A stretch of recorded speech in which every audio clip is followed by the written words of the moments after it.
서울 아산병원 질환백과에 보니까 분리불안증을 이렇게 설명을 하고 있습니다. 분리불안증이 있는데 이 질병의 분류는 정신 및 행동장애로 분류하고 있습니다. 정신질환 중에 하나고 그것 때문에 행동에 장애가 오는 그런 질환이 분리불안증이라는 것입니다. 발생 부위는 머리라고 그랬어요. 머리에서 발생을 한.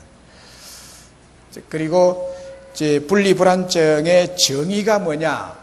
그게 보니까 부모 혹은 다른 양육자로부터 분리되는 것에 대한 심한 불안과 고통을 겪는 것이라 그렇게 말했습니다. 이제 떨어져 나가고 나를 버릴까라는 두려움이죠. 내가 버림을 받을까라는 이런 두려움, 그게 있다는 거예요. 보통 애들을 낳아놓으면 만 1세 정도의 아이들이, 그러니까 한 2살 정도 돌을 지나고 이제 2살 이런 어간에 이 아이들에게 대부분 많이 나타나죠. 심하게 나타나는데 그 낯가림이라는 거예요. 낯가림, 부모로부터 분리되는, 버릴까봐 하는 불안증이 태어나면서부터 이걸 가지고 태어난다는 거예요. 그런데 그 후 점차 이것이 사라져 갑니다. 하지만 일부에서는 학교에 다닐 때까지 이 분리불안이 지속되거나 이제 분리불안이 사라졌다가 다시 강하게 나타나기도 하는 것이라고 합니다. 그 원인이 뭐냐? 분리불안증이 생겨나는 원인이 뭐냐? 그게 만 1세 정도에서 끝나지 않고 계속해서 성인이 되어도 이 정세로 어떤 현상이 나타나는 이유가 뭐냐는 거예요. 그것은 가족 구성원 간에 지나치게 밀착되어 있을 때, 그리고 부모는 자녀에게 과잉 보호적인 양육 태도를 보이고서 아이의 성격이 의존적이 되고 부모의 사랑과 보호를 지나치게 갈구하는 경향이 지속될 때, 그것이 원인이 되어서 작용한다고 그래요. 그리고 가족 내에 공황장애, 광장공포증, 또 우울증, 알코올 중독, 신체적인 장애가 많은 경우, 또 이런 경우가 그런 경우에 이런 병을 유발하는 원인이 된다고 보고 있고요. 또 유전적인 원인이 작용할 때가 있다고 합니다. 그리고 또 원인 중에 하나가 부모의 이제 장기간 질병 치료, 그것 때문에 아이가 불안해하는, 그리고 엄마의 직장 출근, 동생이 출산하게 될 때 잦은 이사, 그리고 잦은 전학, 자주 학교를 바꾸어가는, 그리고 부부 싸움, 자주 집에서 부부 싸움을 하는 것을 자녀가 볼 때, 그리고 부모의 이혼, 이런 등등으로 부모와 일시적 혹은 영구적인 헤어짐으로 인한 사건이 분리불안증의 원인으로 꼽고 있습니다. 분리불안증의 정상은 어떤 정상이 나타나느냐 그러면 이 정상은 심한 불안감이 특징입니다. 마음에 불안감이 찾아오는 거예요. 부모, 특히 어머니나 중요한 사람, 집과 같이 익숙한 환경과 멀어지거나 변화가 있을 때 그 불안은 극심해지고 심리나 행동에 이상장애가 따르게 되는 것입니다. 분리로 인한 큰 충격을 받은 경험이 있는 아동은 클수록 단체로 캠프에 가거나 친구 집에 가서 잠을 자는 것, 여행하는 것을 거부하고 심지어 심하면 학교 가기까지도 거부한다고 합니다. 또한 집에서도 혼자 있기를 거부하고 한 집에서도 벽을 두고 떨어져 있지를 못해서 부모를 그림자처럼 따라다니게 되는 소위 껌딱지가 됩니다. 부모나 중요한 사람과 떨어졌을 때, 분리되었을 때 자신이나 부모에게 혹은 중요한 사람에게 흔히 일어나고 뉴스 보도가 되는 사고, 실종, 죽음, 괴한, 괴물, 강도의 공격 등 여러 가지 좋지 않은 일이 일어날지도 모르는 무서운 일에 대한 불안과 두려움 때문에 병적으로 괴로워하고 염려하고 걱정을 하게 되는 것이 분리불안증에서 오는 파생된 정신적 질환이라는 거예요. 대개 분리불안증을 가지고 있는 아이들이나 성인들은 잠자는 수면에 있어서도 어려움을 겪는 것이 그 특징 중에 하나라고 합니다. 혼자서 못 자고 또 어두움에 공포를 보이고 자더라도 자주 악몽에 시달린다고 합니다. 악몽을 꾸게 됩니다. 이런 두려움과 불안 증세와 관련되어서 나타나는 신체적 증상이 일어나게 되는데 구토가 자주 있고 헛구토, 복통이 갑자기 일어나게 되고 이런 소화기 계통으로 나타나게 된답니다. 또 심박계의 박동수가 굉장히 갑자기 그냥 가만히 있는데 빨라져 버리고 호흡이 곤란해지고 어지럼증이 생기고 질식감이 생기게 되는 등 심혈관 증상을 호소하기도 한답니다. 현대인들이 대부분이 이 분리불안증에 대한 무섭고 두렵고 불안에 떠는 그런 삶을 살아가고 있습니다. 지금 떨고 있어요?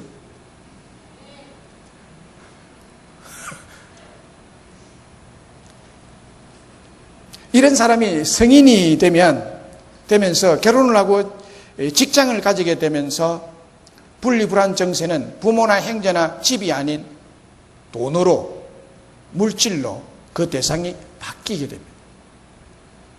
돈이 나를 떠날까봐, 돈이 나를 배반할까봐, 돈이 나를 버리고 갈까봐, 그래서 돈에 대한, 물질에 대한 불안감을 가지게 된답니다. 그래서 돈이 나를 떠나지 못하도록 움켜쥐게 되고 돈을 사랑하게 된다.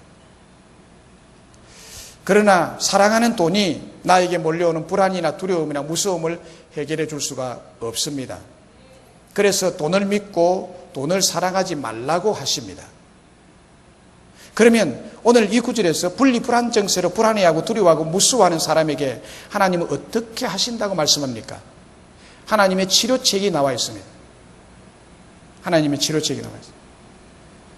첫 번째는 하나님은 우리를 버리지 않고 떠나지 않고 항상 함께 하겠다 말합니다. 돈은 떠날지라도 부모는 혹 나를 버릴지라도 하나님은 버리지 않겠다는, 함께 하겠다는. 할렐루야. 5절에 보면 돈을 사랑하지 말고 있는 바를 족한 줄로 알라. 그가 친히 말씀하시기를 내가 결코 너희를 버리지 아니하고 너희를 떠나지 아니하리라. 여기 이 말씀 속에 뭐가 깔려 있는가 하면요, 사람이 굉장히 불안해하고 있다는 거예요. 버림받을까 봐 불안해하고 있는 거예요. 나를 떠날까 봐 불안해하고 있는 거예요. 아이들은 엄마가 나를 떠날까 봐, 아빠가 나를 떠날까 봐, 성인이 되어서는 물질이 나를 떠날까 봐, 이것에 대한 불안감을 누구나 다 가지고 있는데, 그래서 하나님이 돈에 집착하지 말고 있는 줄로 족하게 여기고 내가 너를 버리지 않을 것이다. 내가 너를 떠나지 아니할 것이다. 떠나지 않고 버리지 않겠다는 것은 함께 하겠다는 거죠. 함께 하겠다는 거죠. 여기 본문에서 돈을 사랑한다는 것은 오늘날 사람들이 가장 중요하게 추구하는 행복 요인 되는 물질이죠. 곧 돈을 의미합니다. 돈은 거의 모든 사람들이 가까이에서 의존하는 물질이죠. 우리는 자본주의 세상에 살고 있기에 항상 돈이 필요한 것이 사실입니다. 무엇을 하든지 돈이 없으면 불편하고 돈이 없으면 할 수 없는 게 많고 돈이 없으면 마음이 불안이 생기게 됩니다. 먹고 살기 위해서 돈이 필요하고 자녀 양육을 위해서 돈이 필요하고 안정적인 삶을 위해서 얼마의 돈이 필요한 것이 사실입니다. 아무튼 우리가 움직이는 곳에는 항상 돈이 필요하다고 할 수 있죠. 돈이 따라다녀야 됩니다. 내가 가는 곳에 돈을 가지고 가야 됩니다. 그러다 보니 돈 때문에 죽고 사는 일이 생기고 돈 때문에 문제가 생기는 경우가 참 많습니다. 돈 때문에 부모 자식 간에도 문제가 생기고 형제 간에도 문제가 생기고 친구 간에도 문제가 생기고 교인 간에도 문제가 생기는 것을 저는 많이 보았습니다. 돈 때문에 신앙에도 문제가 발생합니다. 그런데 분명한 사실은 돈이 우리를 지켜주지 못한다는 사실입니다. 돈이 부모 자식 간의 사랑을 지켜주지 못합니다. 돈이 형제 간의 우애를 지켜주지 못합니다. 돈이 친구지간의 우정을 지켜주지 못합니다. 돈이 성도 간의 믿음을 지켜주지 못합니다. 돈이 부부 간의 애정을 지켜주지 못합니다. 돈이 우리의 신앙을 지켜주지 못하기 때문에 돈을 사랑하지 말라고 하십니다. 그리고 내가 너희를 버리지 아니하고 너희를 떠나지 아니하리라 말씀하시는데, 이것은 항상 내가 너와 함께 하겠고 너의 모든 불안의 요소를 다 해결해 주겠다는 그런 약속의 말씀입니다. 하나님께서 함께 하시면 이 문제, 이 모든 것들, 모든 불안한 것들, 이 병적인 요소를 주님께서 짊어지시고 치료하시고 함께 풀어서 지켜주시겠다는 약속의 말씀입니다. 오늘 이런 불안한 세상 속에서 우리 믿음과 돈 문제에 대해서 예수님은 그 해답을 본문에서 제시하고 있습니다. 돈을 사랑하지 말라. 있는 바로 족한 줄로 알라. 그가 친히 말씀하시기를 내가 결코 절대로 너를 버리지 아니할 것이다. 절대로 너를 버리지 아니하고, 버리지 아니할 뿐만 아니라 너의 곁을 절대로 한순간도 떠나지 아니하리라. 이게 우리의 신앙이 되어야 되죠. 이게 신앙이 돼요. 아하, 하나님이 날 버리지 않구나. 버리지 않을 뿐만 아니라 내 곁을 떠나지 아니하시는구나. 이게 우리의 신앙이 되어야 돼요. 하나님은 전능자이십니다. 지금도 살아계신 분이십니다. 그분이 나를 지키시면 모든 문제는 오케이, 해결이 되어버려요. 신명기 2장 7절 말씀에 보면 네 하나님 여호와께서 이 40년 동안을 너와 함께 하셨으므로 네게 부족함이 없었느니라. 하나님이 너와 함께 함으로 네게 부족함이 없었느니라. 부족함이 없었느니라. 신명기 8장 4절에도 보면 이 40년 동안에 네 의복이 헤어지지 아니하였고 내 발이 부르트지 아니하였느니라. 자, 여러분, 이게 보통 말씀이 아니에요. 이 에어컨 좀, 요 위에 것만 좀 꺼주실래요? 이게 40년 동안이에요. 어디에 있어요? 광야에 있어요. 쌀 한 톨 나지 않는 광야. 사과 하나 생산해낼 수 없는 광야.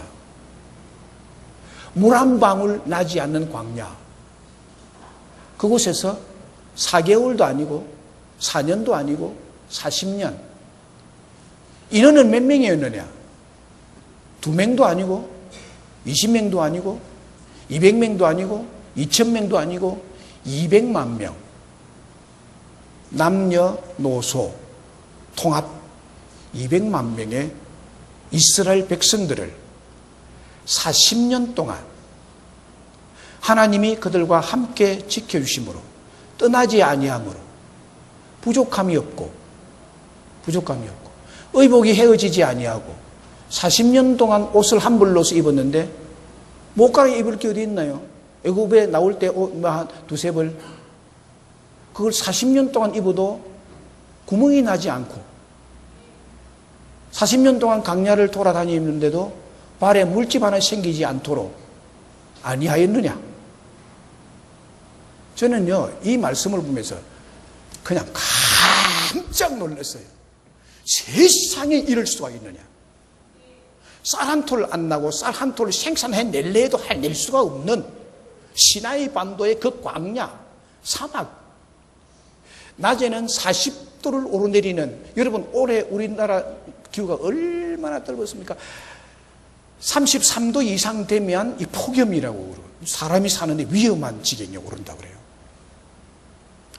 뭐 평균 기온이 33도 뭐 이랬댔잖아요. 어제 갑자기 이렇게 날씨가 이렇게 됐는데요. 이 광야에는 낮에 40도가 넘어요. 밤에는 영하로 떨어져요. 기온차가 얼마나 심한지. 살기에도 적합하지 않은 곳이 광야예요. 이스라엘 백성들이요. 그 4일 동안 갖다 있어도 갖다 놔도 완전히 타가지고 그냥 그러될 거예요.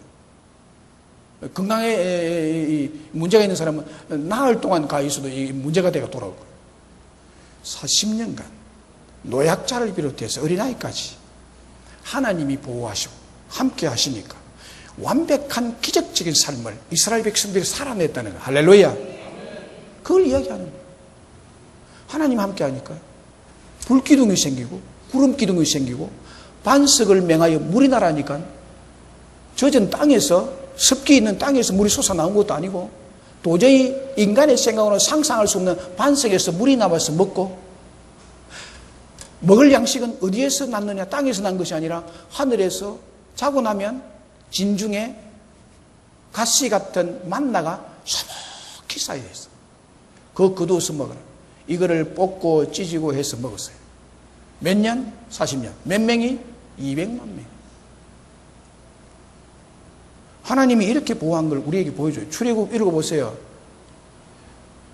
신명기를 읽어보세요. 하나님이 40년 동안 이스라엘 백성들을 어떻게 보호하시는지.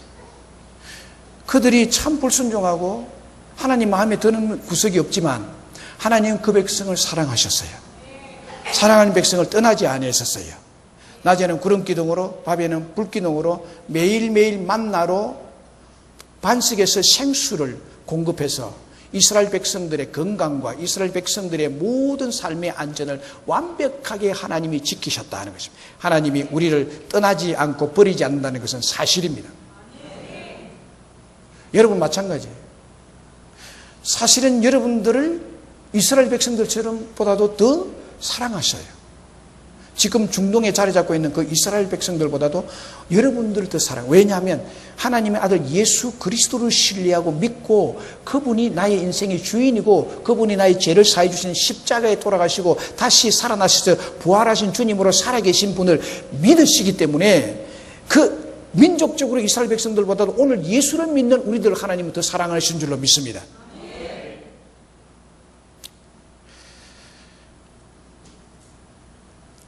이사야서 7장 14절에 보면 그러므로 주께서 친히 징조를 너희에게 주실 것이라. 보라, 처녀가 잉태에 아들을 낳을 것이요 그의 이름을 임마누엘이라 하리라. 이게 임마누엘의 이름, 예수님이 탄생하기 700년 전에 이사야 선지자를 통해서 예언한 메시아 탄생에 대한 예언이에요. 그리고 그 메시아의 특징이 뭐냐? 그의 이름이 임마누엘이라. 임마누엘.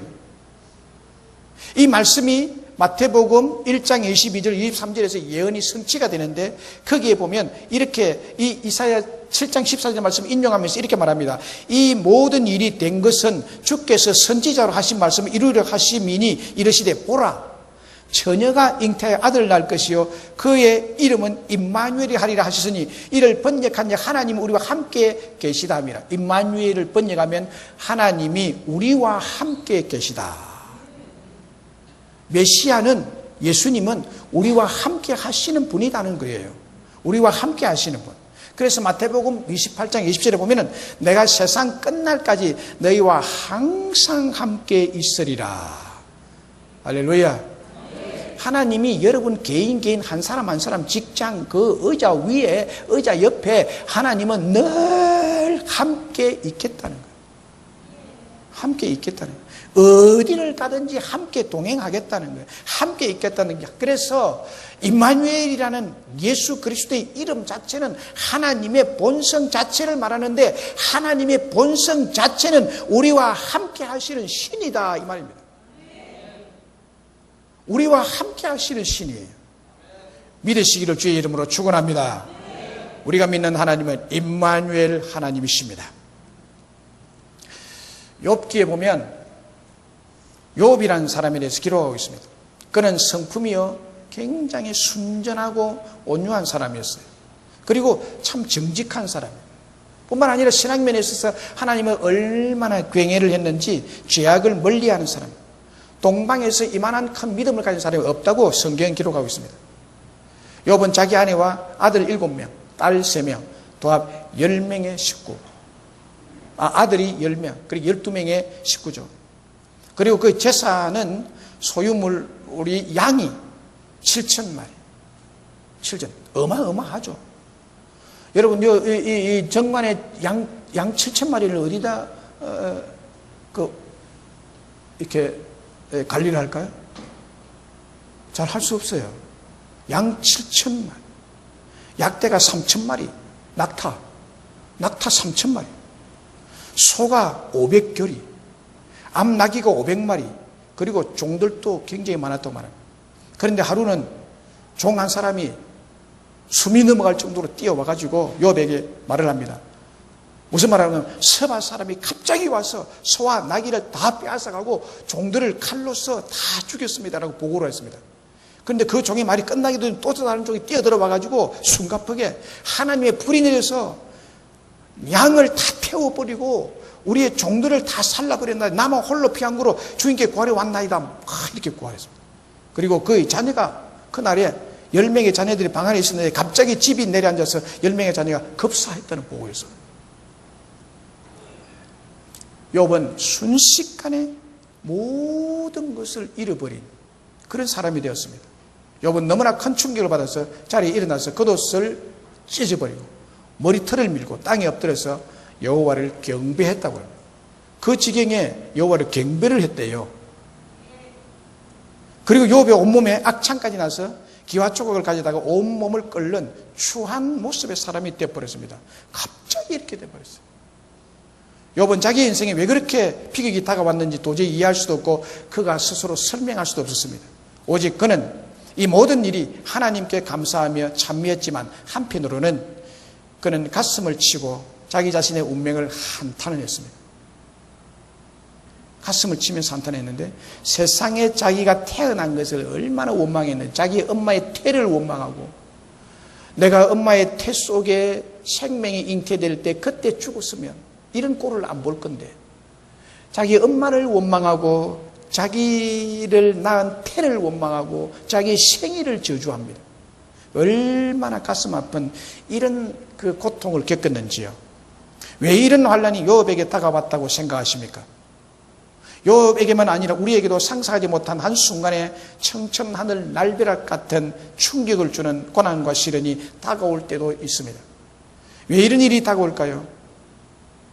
하나님이 욥을 버리셔서 그랬나요? 욥의 곁을 하나님이 영영 떠나버렸기 때문에 그 순간부터 이런 일이 일어나게 됐나요?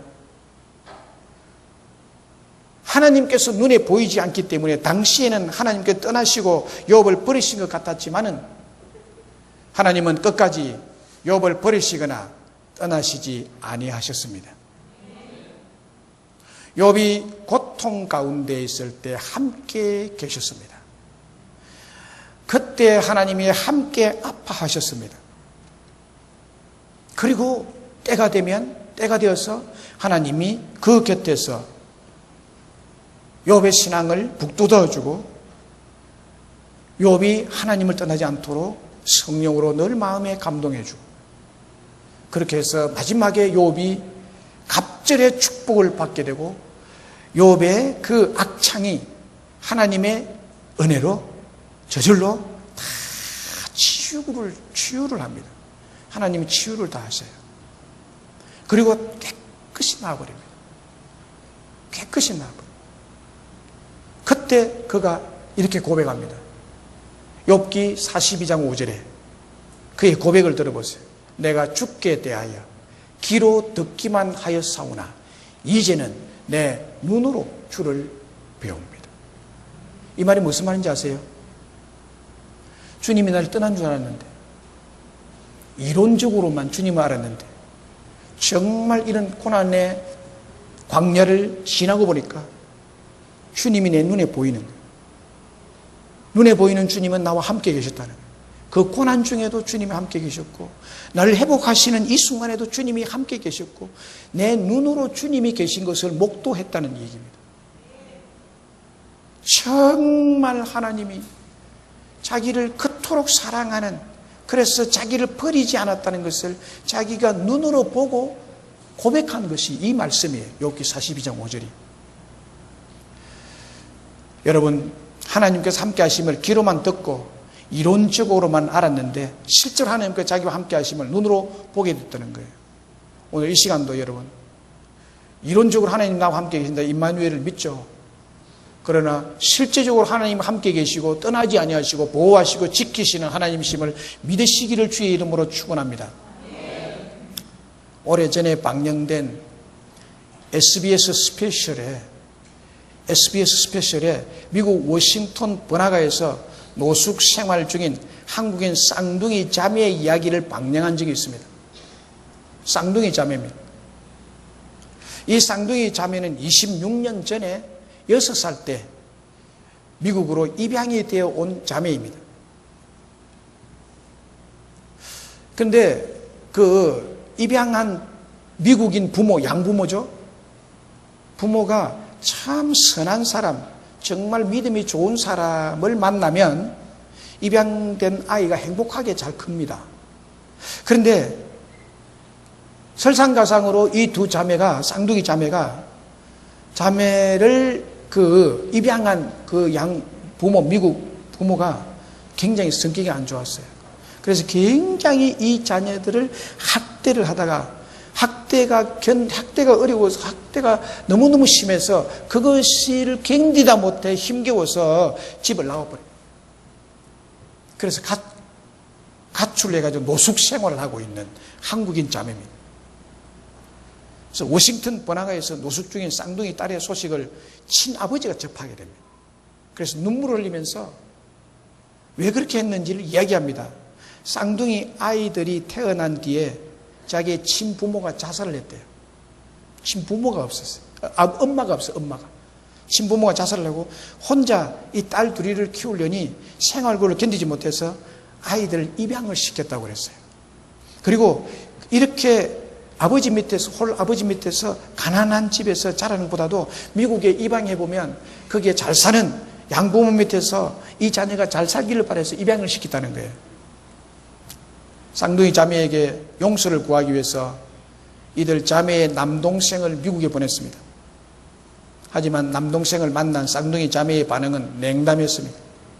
오히려 두 자매는 찾아간 남동생과 그것을 지지하려 온 지재진을 향해서 증오하는 목소리를 바랍니다. 한국이 우리를 미국에 팔아먹었지 않느냐. 내 아버지가 나를 팔아먹었지 않느냐라고 절규를 합니다. 이 쌍둥이 자매는 자신이 버림받았다는, 부모로부터 버림받았다는 생각으로 두려움에, 공포에, 인생 절망감에 사로잡혀 있는 모습이 화면에 나타납니다. 여러분 보세요. 간혹 부모가 자녀를 버렸다는 얘기를 듣고 마음이 아플 때가 있죠. 부모가 자녀를 버리는 경우 그 자녀는 그 사건으로부터 분리 불안증에 시달리게 됩니다. 이렇게 부모가 자녀를 버리는 경우가 있을지라도 간혹 있는 얘기인데 부모도 자녀를 버리는 수가 있어요. 그런데 하나님은 여러분 결코 자기 자녀인 우리를 버리지 않겠다고 말씀합니다. 내가 너를 버리지 않고 너를 떠나지 아니하리라. 너를 떠나지 아니하리라. 하나님은 우리에게 분명하게 확실하게 약속의 말씀을 하십니다. 내가 결코 너를 버리지 아니하리라. 너희를 떠나지 아니하리라. 내가 너와 함께 하리라. 여기에 대한 해석을 이사야서 49장 15절, 14, 15절에 말합니다. 시온이 이르기를 여호와께서 나를 버리시며 주께서 나를 잊으셨다 하였거니와 여인이 어찌 그 젖먹는 자식을 잊겠으며 자기 태에서 난 아들을 긍휼히 여기지 않겠느냐. 부모는 혹시 잊을지라도 나는 너를 잊지 아니하리라. 나는 너를 잊지 아니하리라. 젖먹이는 엄마가 자식을 버리는 한이 있더라도 나는 너를 버리지 아니하리라. 나는 너를 떠나지 아니하리라. 우리를 결코 잊지 않으시고 우리를 결코 버리지 않으시고 결코 떠나지 않으시고 함께 하시는 줄로 믿습니다. 세상 끝날까지 임마누엘 하십니다.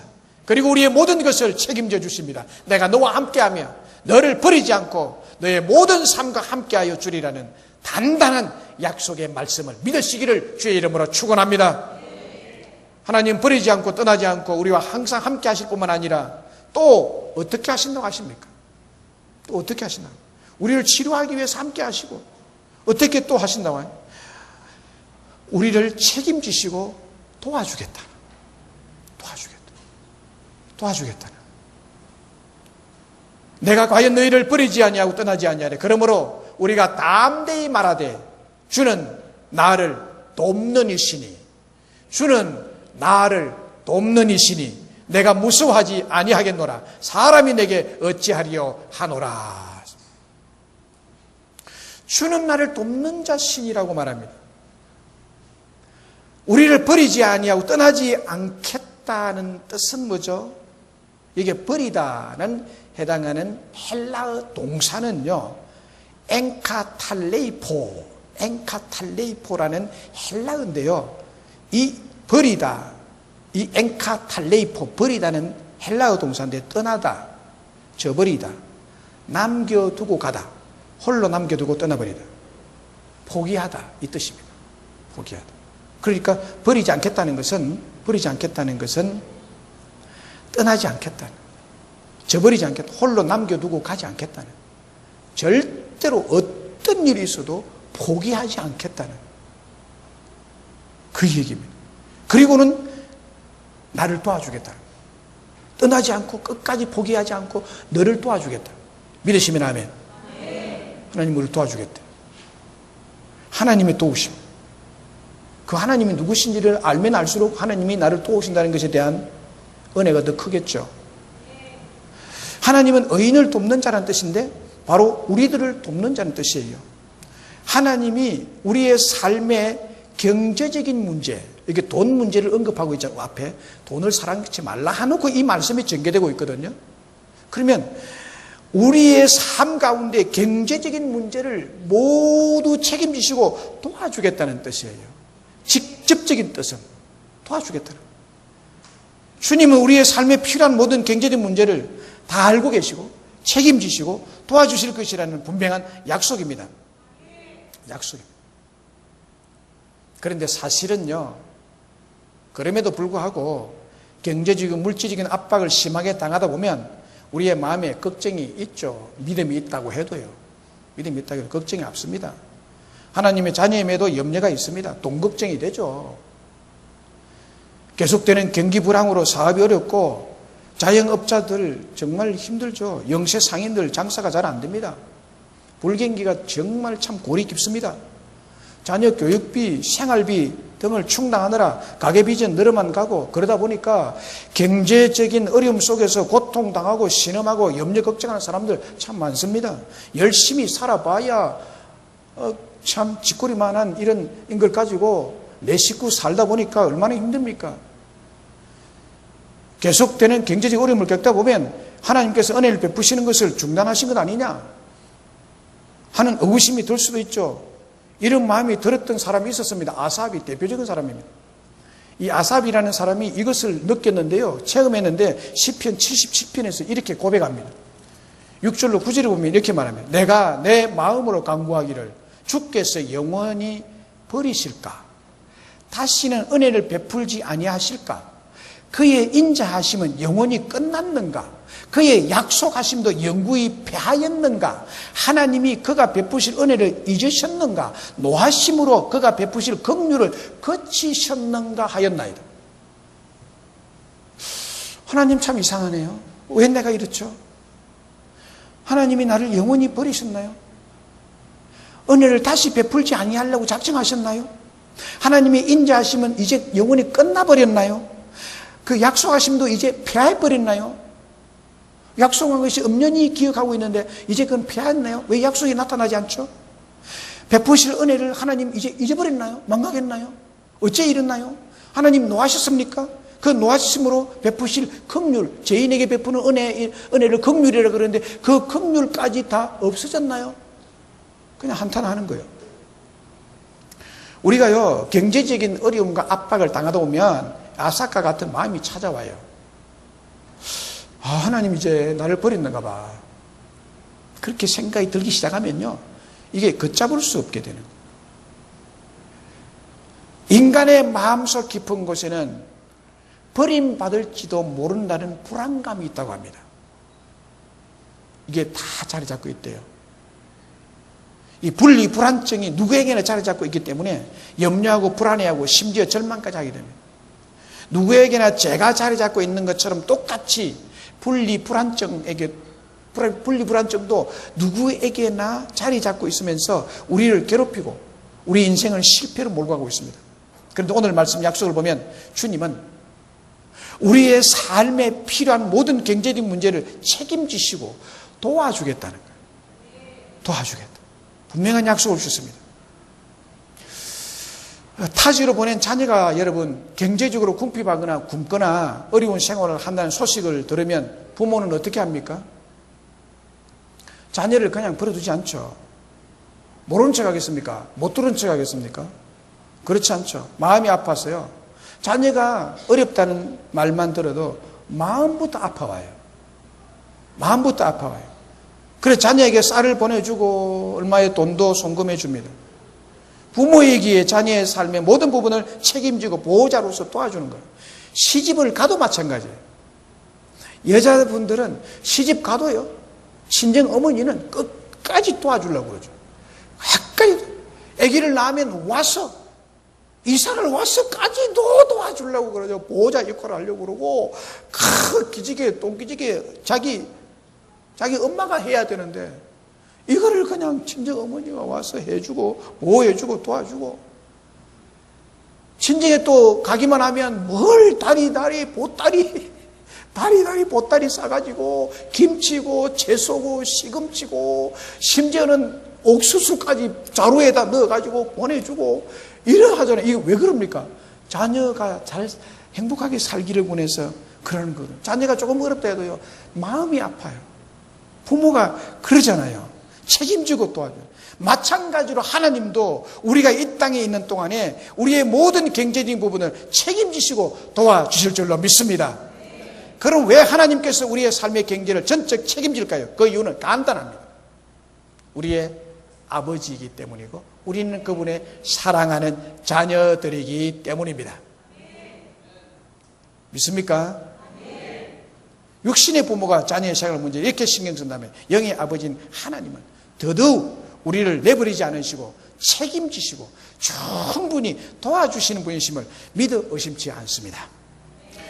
이사야 41장 10절에 두려워하지 말라. 두려워하지 말라는 말을 왜 하고 있어요? 두려움이 다 있기 때문에 그러는 거죠. 두려움을 가지고 있기 때문에 두려워하지 말라. 왜 두려워하지 말아야 되느냐? 내가 너와 함께 함이라 말씀합니다. 할렐루야. 하나님이 여러분과 함께 하실 줄로 믿습니다. 그리고 나는 네 하나님이 됨이라. 내가 너를 굳세게 하리라. 참으로 너를 도와주리라. 여기에도 보면요, 너를 도와주리라. 참으로 도와주리라. 하나님이 그냥 도와주려 해도 되는데 참으로 도와주리라. 불맹코 도와주리라고 말합니다. 지난주에도 생각했지만 빌립보 4장 19절에서 나의 하나님이 그리스도 예수 안에서 영광 가운데 그 풍성한 들에 너희 모든 쓸 것을 채우시리라. 너희 모든 쓸 것을 채우시리라 말씀합니다. 한 부분만 아니라요, 모든 경제적인 부분을 채우시고 책임지시고 도우시는 하나님이십니다. 여러분, 하나님을 얼마나 아십니까? 하나님을 얼마나 알고 믿으십니까? 여러분이 하나님을 아는 지식이 어느 정도 됩니까? 이 지식에 비례해서, 이 믿음에 비례해서, 하나님을 아는 것에 비례해서 그 믿음이 비례해 가면 이 말씀이 실제적으로 우리에게 다가올 줄로 믿습니다. 하나님이 뭘 더 채운다고? 하나님 뭘 채운다고 그럴까? 하나님 계신 것을 믿기는 하지만 뭐 이런 것까지 뭘 하겠냐? 내 노력으로 살아야지. 다 보니까 노력으로, 자기 노력으로 살고 자기 노력으로 뭐 자기 힘으로 다 살지. 뭔 하나님이 도운다고, 하나님 책임진다고 그러시는가? 하나님이 나와 함께하면 뭐냐? 함께하는 게 뭐냐? 뭐 함께하면 함께하는 거지 뭐. 안 하면 안 하는 거고. 뭐 다 사는 것이 내 혼자 사는 거고, 있으면 좀 좋고 없어도 괜찮다. 뭐 있으나 없으나 내 삶에는 별 어떤 뭐 영향도 없고 그러시나요? 하나님 진짜 몰라서 그래요. 믿는다고 하지만 하나님에 대한 지식, 하나님을 아는 지식이 너무나 빈약해서 그래요. 여러분, 성경을 깊이 파보시고 뭐 팔 수는 없지만 깊이 읽어보세요.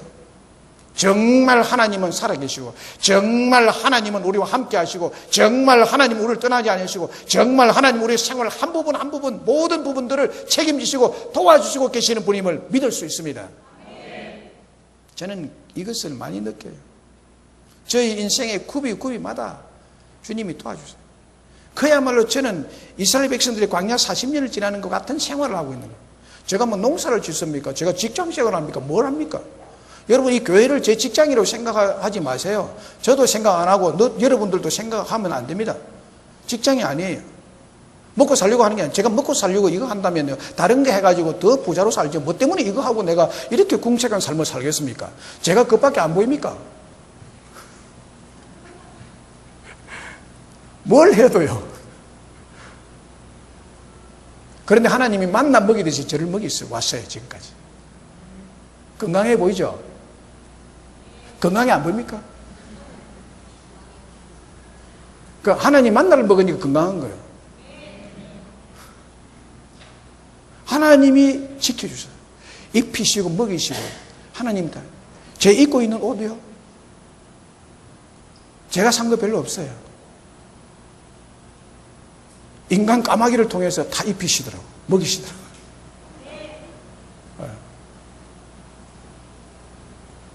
걱정 안 해요. 우리 아들요, 제가 걱정해서 지금까지 키운 게 없어요. 우리 딸 외국에 있는데요, 저 엄마는 여자가 돼서 그렇게 좀 걱정 안 하는데요, 저 걱정 안 해요. 그래서 저보고 어떤 때는 걱정 안 하니까 당신이 애비가 그래 걱정 안 하냐고. 그 제가 말하죠. 하나님이 다 알아서 하실 것이다. 그냥 내가 회피하는 것이 아니고 아버지의 의무를 회피하려고 그런 말을 하는 것이 아니라 실제예요. 하나님이 지키시고 하나님이 보호하십니다. 실제 생활에 하나님이 역사하십니다. 제가 어디에서 이사를 하라 했는데요, 거리가 약 100km를 가서 직장생활을 하는 거예요. 이 뮤직 슐레에서 애들 가르치는데요, 빨리 이사를 해라. 이사하면 그곳에서 한 2년 정도 있으면 가까운데 직장이 날 거다. 이번에 났어요. 이제 15분 거리예요. 자동차로 140km를 달려서 1시간 정도 가는, 1시간이요? 1시간 반 정도 가는 거리를 이제 15분만 가면 되는 거리에 학교가 났어요. 거기서 이제 차를 잘 안 타도 이제 자전거로 갈 수 있는 거리에서 아이들 가르칠 수 있게. 하나님 하시더라고요. 아버지가 가서 뭘 이렇게 뭐 해가지고 뭐 힘을 쏘고 그런 게 없어요. 하나님이 이렇게 알아서 딱 해주시더라고요. 저희 인생의 굽이마다 하나님이 개입하시고 떠나지 않으시고 역사하시고 우리의 삶을 책임져 주시는 것을 저는 경험했습니다. 그래서 마태복음 6장에서도 예수님께서는 우리의 의식주 문제에 대해서 염려하지 말라고 하십니다. 염려하지 말고 하나님이 우리를 공중에 나는 새보다도 들의 백합화보다도 더 귀하게 보시는 그런 존재라고 말씀하시면서 우리의 모든 문제를 해결해 주시고, 너희가 추구할 것은 먹고 사는 의식주 문제가 아니라 하나님의 나라를 구해라.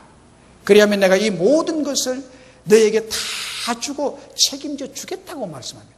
책임주겠다고. 그래서 오늘 본문의 마지막으로 주님 부탁하시는 것이 뭔가 하면 돈을 사랑하지 말라고 말합니다. 돈을 사랑하지 말라. 돈을 사랑하지 말라. 있는 것으로 족한 줄로 알라고 말합니다. 왜 돈을 사랑하지 말라고 했을까요? 돈에 대한 탐욕이 있기 때문입니다. 인간은 누구나 여기에 그 애착을 가지고 있기 때문에 주님은 그거 하지 마라. 돈을 사랑하지, 물질에 대한 필요한 것이지만 사랑해야 될 대상이 아니라는 것입니다. 돈을 사랑할 때 인간은 추한 사람으로 추락하게 되고 타락하게 되고 불행한 사람이 되기 때문입니다. 탈무드에 보면 돈에 대한 탐욕은 영혼을 썩게 한다라고 말합니다.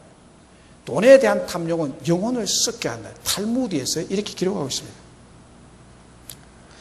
돈과 부에 대한 끊임없는 욕심 때문에 자신도 모르는 사이에 점점 사람이 망가지고 돌이킬 수 없는 지경까지 이를 수 있다는 것입니다. 돈을 사랑하면 사람이 돈의 노예가 되고 사람의 눈이 멀어져요.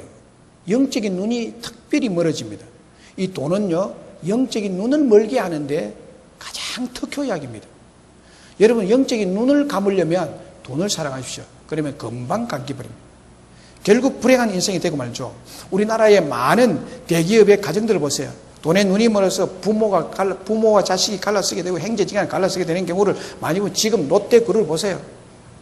그 잔잔하게 잘 가다가 왜 이 일이 터졌는지 여러분, 형제 간에 자리 다툼 하다가 형제 간 서로의 비리를 아니까 서로 비리를 폭로한 것이 세상에 알려지고 검찰에 알려짐으로 요거 이 정도는 이건 개인의 문제가 아닌데 해서 수사를 시작한 것입니다. 원수가 되어 있는 거죠. 롯데그룹의 제2인자가 그저께인가 자살을 했어요. 심판대 앞에 서야 되기 때문에 그게 무서운 거예요. 여러분, 세상 법정에 서는 것도 무서워 자살을 하는데요. 여러분이 마지막에 여러분의 일생에 대한 통틀어 하나님 앞에 심판대에 다 서야 됩니다. 그 심판이 얼마나 무서운지 아십니까? 요한계시록 읽어보면 하나님의 심판이 엄청나게 무섭습니다. 네, 이런데 이 인자가 그냥 검찰에 불려가서 조사받는 게 겁이 나가지고 그냥 스스로 이제 돌아가셨죠. 멀쩡한 사람이 하루아침에 그냥 돌아가셨어요. 돈을 사랑하면 부모의 형제도 보이지 않고 옳고 그름의 판단이 흐려지게 되고 눈이 멀어서 결국 그 인생은 비참하게 되는 것입니다. 돈을 탐한 인물들이 성경에 소개되고 있습니다. 여호수아서에 보면 거기에 아간 어떻게 결과가 되는지 아시죠? 여호수아의 수종들던 게하시, 예수님을 돈 받고 판 가룟 유다, 사도행전 5장에 나오는 아나니아와 삽비라, 이들 모두 그 공통점은 결말이 비참했다는 것입니다. 디모데전서 6장 10절에 돈을 사랑함이 일만하게 뿌리가 되느니 이것을 탐내는 자들은 미혹을 받아 믿음에서 떠나 많은 근심으로서 자기를 찔렀도다라고. 돈을 사랑하게 되고 돈에 집착하게 되면요, 근심이 생겨나고 그 근심이 자기의 뼈를 찌르고 오장육부를 찌르고 정신을 찌르고 눈을 찌르고 머리를 찌르고 병이 그냥 발생하는 거예요. 돈을 사랑하면 일만 악의 뿌리가 된다고 했습니다. 그러면 돈을 사랑하지 않으려면 어떻게 해야 됩니까? 우리 주님은 있는 것으로 족한 줄로 알라라고 말합니다. 현재 있는 것으로 만족한 삶을 살아라. 만족해라. 사실 여러분, 지금 현재 뭐 좀 가난하다고 생각하는 분들에서부터 좀 있다고 생각하는 사람들까지 생각해 보면요, 먹고 살아요. 먹고 살만 치면 돼요. 뭐 그렇게 오늘 굶고 오신 분 계십니까? 정신 잘 드시기 바랍니다. 있는 것으로 족하게 생각하면 족해요. 그럼 왜 부족함을 느끼느냐? 탐욕이에요. 탐욕이에요. 욕심 때문에 그래요. 더 가지려고 하는 욕심 때문에 만족을 못 누리는 거예요. 있는 것으로 족하게 살 수가 있습니다, 여러분. 있습니다. 있는 것으로 족한 줄 알라. 주님이 말씀하시면 그렇게 해보세요. 그러면요, 진짜 만족함을 누리고 정말 더 생기면 더 행복하고요. 예? 더 안 생겨도 있는 것으로 족한 줄 알면 만족한 삶을 사는 거예요. 남 메이크 옷 사 입을 때 나는 거리표 1,000원짜리 사 입으면 되는 거예요. 그 뭐 눈보기는 별로 모르겠대요. 저는 분간 못 하겠대요. 이게 명품인지 이게 똥인지 이거는 길거리 폰지 뭐 잘 모르겠더라고. 똥이 뭔지 알아요? 무슨 똥이 있대요. 무슨 똥? 가방 명품 똥. 뭐 나는 그냥 1,000원짜리 가방 길거리표 사가지고 들고 다니면 되는 거예요. 있는 것으로 족한 줄 알면 되는. 그런데 이게 다른 사람 똥 들고 다니는 거 보니까 나도 저 들고 다니야 되는데, 그래가지고 저거 살려면 돈이 얼마 필요하다 이래가지고 돈을 사랑하게 되고 돈에 집착하게 되고 눈이 어두워지고 기도 안 하고 막 이러다가 이게 신세망치. 있는 것으로 족한 줄로 아시기를 주님의 이름으로 축복합니다. 말씀을 맺습니다. 사랑하는 여러분, 돈 때문에 돈 하며 살 때 인간은 추해집니다. 돈의 노예가 되고 하나님과도 멀어집니다. 그리고 불안적으로 엄청난 염려와 불안과 절망이 찾아오게 됩니다. 그 큰 고통을 겪는 인생이 됩니다. 그러나 작은 것에도 자족하며 만족하며 감사하며 살아갈 때 인생은 아름다워지게 될 줄로 믿습니다. 그것으로 행복을 느끼는 것이 행복이죠. 주님이 나와 함께 하심을 믿으면 있는 것으로 족한 줄로 생각하게 됩니다. 뿐만 아니라 하나님이 삶에 필요한 모든 것을 아신다고 그랬어요. 알 뿐만 아니라 책임져 주시겠다고 합니다. 책임져 주실 뿐만 아니라 내가 도와주겠다고 적극적으로 주님이 말씀하시는 것을 믿습니다. 풍족하게 채워주실 줄로 믿습니다. 오늘 있다가 내일 아궁이에 던지는 덜풀도 하나님이 입히시거든 하물며 너희일까 보냐. 믿음이 작은 자들아, 그러므로 염려하여 이르기를 무엇을 먹을까, 무엇을 입을까, 무엇을 마실까 염려하지 말라. 이는 다 이방인들이 구하는 것이라. 이방인들이 구하는, 너희 하늘 아버지께서 이 모든 것이 너희에게 있어야 할 줄을 아시느니라고 말씀합니다. 이 사실을 믿으셔야 됩니다. 우리는 하나님의 자녀입니다. 그러므로 하나님이 책임지신다는 것입니다. 오늘 본문을 다시 보세요. 돈을 사랑하지 말고 있는 바를 족한 줄 알라. 그가 친히 말씀하시기를 내가 결코 너희를 버리지 아니하고 너희를 떠나지 아니하리 하셨느니라. 그러므로 우리가 담대히 말하되 주는 나를 돕는 자이시니 내가 무서워 아니하겠노라. 사람이 내게 어찌하리요 하노라. 하나님은 결코 우리를 버리지 아니하시고 결코 우리를 떠나지 아니하십니다. 우리의 모든 필요한 것들을 책임지시고 도와주실 줄로 믿습니다. 왜 그렇게 할까요? 우리의 분리불안증을 치료하기 위해서. 출애굽기 5장 26절에 나는 너희를 치료하는 여호와임이니라. 하나님께서 책임지시고 치료하셔서 도와주실 줄로 믿습니다. 그러므로 사랑하는 여러분, 돈을 사랑하지 말고 하나님을 사랑하십시오. 하나님을 바라보며 살아가십시다. 그리고 이렇게 외칩시다. 크게 한번 따라합니다. 이걸 외치라 그랬어요. 이렇게 외치라 그러잖아요. 우리가 담대히 말해야 돼요. 한번 따라합니다. 주는 나와 함께 계시고 나를 치료하시고 나를 돕는 자시니 내가 무서워하지 아니하겠노라. 담대히 말하되, 이걸 말하라고 그랬어요. 이렇게 외치면 모든 두려움이 물러가게 될 줄로 믿습니다. 우리 하나님 한